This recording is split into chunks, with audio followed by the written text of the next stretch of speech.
Bom dia, turma do sexto ano. Sejam bem-vindos a mais uma aula de redação. Hoje é a nossa quarta aula da terceira unidade, certo? E lembrando que na próxima aula nós teremos a avaliação, ou seja, o nosso teste avaliativo, certo? E assim concluiremos a primeira etapa da terceira unidade. Vamos lá?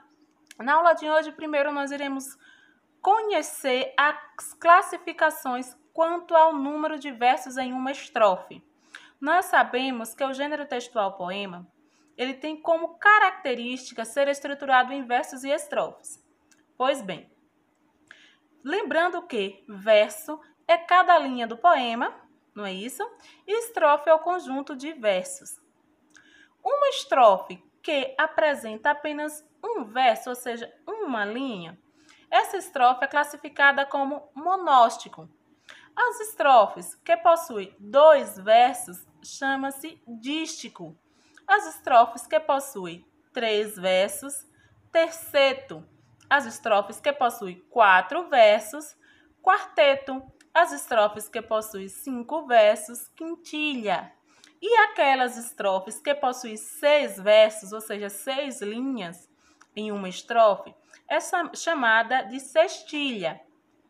As que são formadas por sete versos, de septilha ou sétima. As estrofes formadas por oito versos, oitava. As estrofes formadas por nove, nona. E as estrofes formadas por 10, décima.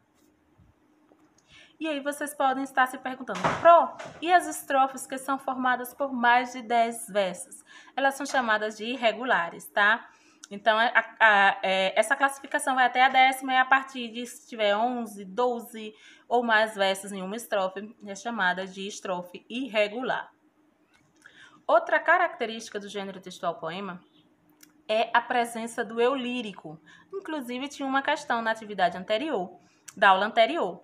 O que é o eu lírico? Eu já falei para vocês que o gênero textual poema é aquele tipo de texto em que o autor se expressa, né? Alguém expressa os seus sentimentos, a sua interpretação acerca de um fato, como o poema estudado na aula anterior, né? A visão particular de alguém que observou uma gota de orvalho caindo do dedo da estátua do Cristo Redentor. Então, foi um fato em que, a partir do olhar do poeta, teve toda aquela percepção, aquela subjetividade. Então, o eu lírico é a pessoa que fala no poema.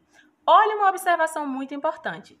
Nem sempre o eu lírico, em um poema, ele vai obedecer ao gênero, digamos assim, do autor. Por exemplo, a pró é do gênero feminino. Mas eu posso escrever um poema em que o eu lírico se expresse como alguém do gênero masculino. Outra peculiaridade também é a faixa etária, tá? Nem sempre o eu lírico que se apresenta como um adolescente, ou seja, o autor, o poeta desse texto, será um adolescente. Então, é muito importante vocês não confundirem autor com eu lírico. Eu lírico é a pessoa que se expressa no poema. E autor é aquele que escreveu, que criou aquele poema, tá bem? Outra característica do gênero textual poema é a rima. O que é rima? Vocês podem dizer, são palavras que têm som parecidos. Sim. Qual é o objetivo de uma rima? Ou qual é o objetivo da rima em um texto poético? É provocar no ouvinte uma sensação agradável. Ela é usada para criar, ou seja, para provocar, para dar sonoridade. Por quê? O poema, ele é um texto e que quando a gente lê, a gente consegue se imaginar ali, né, vivenciando o que o autor quis dizer, ou até mesmo compreendendo aquele sentimento dele. E quando a gente escuta outra pessoa ler esse poema ou declamar esse poema, é muito agradável quando tem a sonoridade, quando tem rima, tá? Então, a nossa atividade de hoje será com base na leitura e interpretação e análise do gênero textual também, tá? Do texto A Essa Chuva. Pelo título do texto, dependendo da entonação, nos remete a que é algo bom. Essa chuva, algo de admiração, como também, essa chuva, como algo de tédio, né, de revolta. Então, vocês precisam ler o poema. Sabe, aquela leitura que realmente você busca compreender, você se familiariza com o eu lírico. Lembrando que, como eu disse há alguns minutos, nem sempre a faixa etária do eu lírico é a mesma faixa etária do autor, tá? Do poeta. Por exemplo, esse texto eu já antecipo para vocês que o eu lírico é um jovem, tá? Porque a Pro afirma que o eu lírico é um jovem, devido a algumas informações, devido a algumas expressões usadas no texto. Né? É um jovem, um garoto que gosta de futebol, que quer brincar no campinho.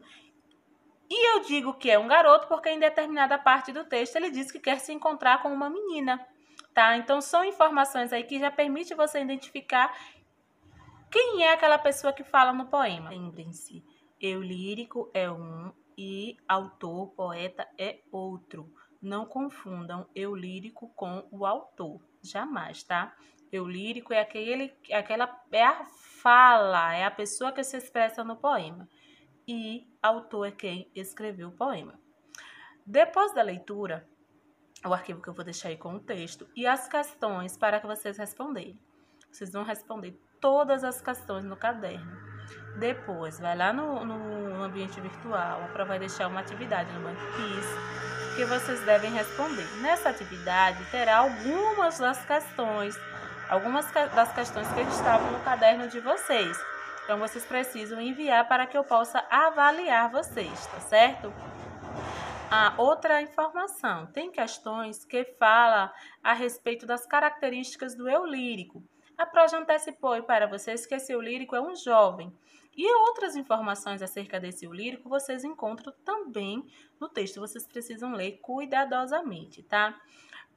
Outras questões do texto também abordarão sobre rima. A exemplo da primeira estrofe. Vocês podem observar nessa estrofe, onde nós temos aí, ó.